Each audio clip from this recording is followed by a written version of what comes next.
दिल्ली में हुए ब्लास्ट ने एक बार फिर देश की आत्मा को गहरी चोट पहुंचाई है।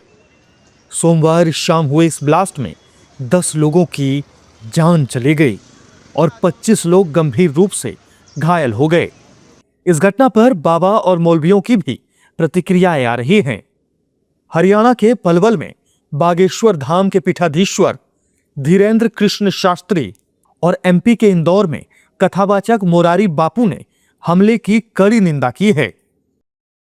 हम भारत को भविष्य में सुरक्षित देखना चाहते हैं, उसके लिए वर्ल्ड वाइड लेवल पर भारत के अंदर संगठन जरूरी है, एकता जरूरी है और वो हो पाएगी पदयात्राओं से।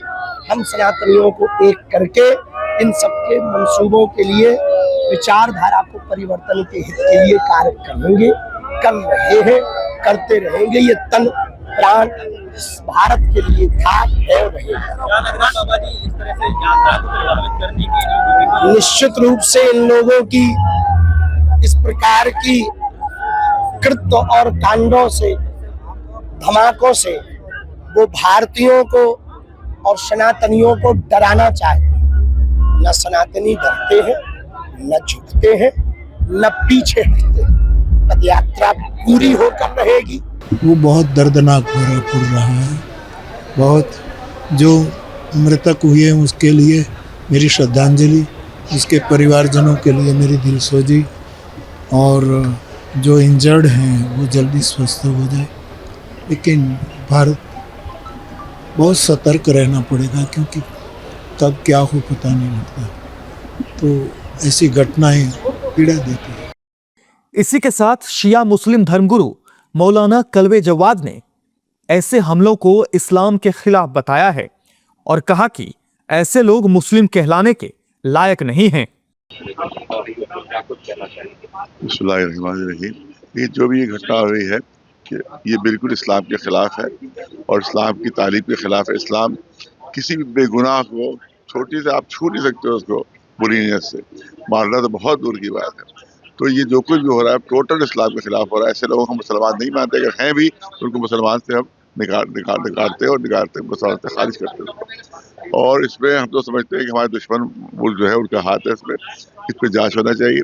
और अगर मुस्लिम किसी भी मुल्क का हाथ साबित हो तो उसका मुकम्मल बायकॉट होना चाहिए। यूनाइटेड नेशन भी कहा जाए कि ऐसे दहशतगर्द मुल्कों का मुकम्मल बायकॉट किया जाए, उनके सारे ताल्लुकात उससे खत्म कर दिए जाए। दिल्ली में जो बम धमाका हुआ वो निहायत ही अफसोसनाक है, निंदनीय है। और मृतक के परिजनों के साथ और जो घायल हैं उनके ख़ानदान के साथ हमारी इज़हार हमदर्दी है और उनके परिवार के साथ इस दुख की घड़ी में हम साथ में खड़े हैं।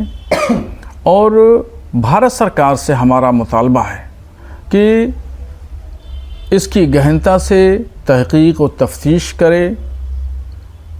अंदरूनी मुल्क हो या बैरून मुल्क की ताकतें हों, जो भी इस घटना में मुलव्विस हैं उनको कैफ़रे किरदार तक पहुँचाया जाए। इस ब्लास्ट से पूरा देश हिल गया है। गृह मंत्रालय ने जांच NIA को सौंप दी है। अब सवाल है कि कितने समय में ये पता चल पाएगा कि इस घटना के पीछे कौन था, और अगर आतंकी साजिश थी तो क्या देश दुनिया को एक बार फिर ऑपरेशन सिंदूर जैसा कुछ देखने को मिलेगा।